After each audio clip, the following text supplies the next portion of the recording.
কক্সবাজারের উখিয়ার কুতুপালং এলাকায় রোহিঙ্গা ক্যাম্পের দূষিত পয়ঃবর্জ্যের নিচে পড়ে নষ্ট হচ্ছে প্রায় ২০ একর জমির বোরো ধান।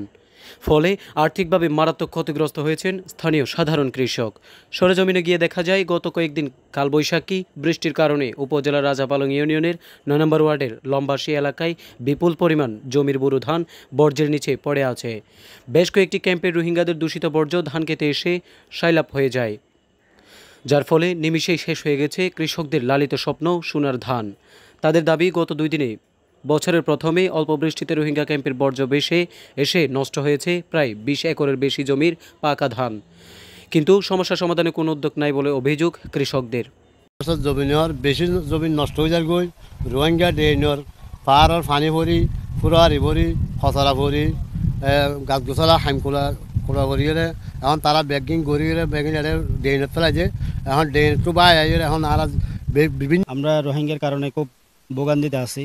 এই রোহিঙ্গা ক্যাম্প থেকে ময়লা আবর্জনা এসে আমাদের ফসলি জমি নষ্ট হয়ে গেছে, ধান নষ্ট হয়ে গেছে। আমরা এটার একটা সুরাহা চাই। আমরা দীর্ঘদিন ধরে রোহিঙ্গা বর্জ্য এবং জলবদ্ধতার কারণে আমাদের কৃষি সমস্যায় ব্যাপকভাবে ক্ষতি সাধিত হচ্ছে। এই বর্তমানে দেখেন এই সামান্য বৈশাখী বৃষ্টি 10 মিনিটের বৃষ্টিতে এই সম্পূর্ণ অঞ্চলটা তলিয়ে গেছে। কৃষকের যে সারা বছরের একটা কষ্ট এখানে একদম শেষ হয়ে গেছে। বজ্র আসার কারণে আজকে আমাদের প্রায় 100 শতক একরের উপর জায়গা নষ্ট হয়ে গেছে, যেগুলো ভবিষ্যতে আমাদের চাষাবাদ করতে কষ্ট হবে। এই জন্য আমরা সরকারের ঊর্ধ্বতন কর্মকর্তা ডিসি মহোদয় এবং উপজেলা নির্বাহী অফিসার উকিয়ার কাছে আবেদন করতেছি এবং বাংলাদেশ সরকারের কাছে আবেদন করতেছি, এই রোহিঙ্গার বজ্র থেকে আমরা যাতে স্থায়ীভাবে যাতে নিষ্পত্তি পাই, সমাধান পাই। এই জন্য আমরা মাসকারিয়া বিলের মধ্যে একটা ড্রেনের স্থায়ী ব্যবস্থা করার জন্য আমাদের এলাকাবাসীর পক্ষ থেকে বিশেষ করে অনুরোধ করছি। রোহিঙ্গা ক্যাম্পের বর্জ্যের সমস্যা নিয়ে গত ৭ বছর ধরে কৃষকদের পক্ষ থেকে বিভিন্ন দফতরে দৌড়াদৌড়ি করলেও কোনো সুরাহা মেলেনি। রোহিঙ্গা ক্যাম্পের বিভিন্ন বর্জ্য এসে স্থানীয় কৃষি জমি নষ্ট হওয়ার ফলে শত শত কৃষক জীবিকা হারাচ্ছেন বলে জানান এই জনপ্রতিনিধি। আপনারা জানেন ২০১৭ সাল থেকে রোহিঙ্গা ক্যাম্প থেকে যে রোহিঙ্গা ক্যাম্পে যে বর্জ্যগুলো এসে আমাদের স্থানীয় যে কৃষি জমি সেগুলো নষ্ট হচ্ছে। ইতিমধ্যে ৫-৬ বছর ধরে এই বিষয়টা আমরা বিভিন্ন দপ্তরে বিভিন্ন মিডিয়াতে আমরা তুলে ধরেছিলাম, কিন্তু এটির কোনো সুরাহা আমরা দেখিনি।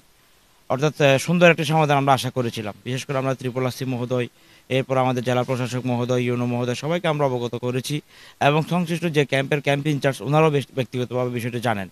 তো গত বছর কয়েক আগে এটি একটি ড্রেন করার জন্য তারা একটা উদ্যোগ নিয়েছিল আমরা শুনেছিলাম, কিন্তু বাস্তবে এ ধরনের কোনো উদ্যোগ আমরা দেখতে পাইনি।